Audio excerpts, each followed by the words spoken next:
I just found something really odd about the helicopter crash that happened in New York. Again, if you're not familiar with the story, there were six people on board: the pilot, three kids, and their parents, Agustin Escobar and his wife, and they both held high positions at a company called Siemens, but we'll get to that in a second. They had just landed in New York City that day, so they wanted to take a tour of the city, so they decided to go on a helicopter tour.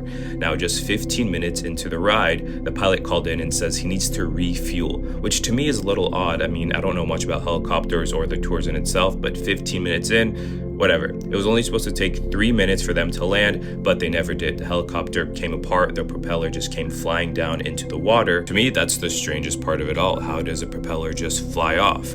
When the reporters asked the CEO of the tour company about the helicopter's maintenance, he said that's something my director of maintenance handles. The director of maintenance declined to comment, and maintenance records are not publicly available, and the NTSB restricts what companies can disclose during an active investigation, so fair enough. Back to the husband and wife who passed away during the crash, Lord rest their souls.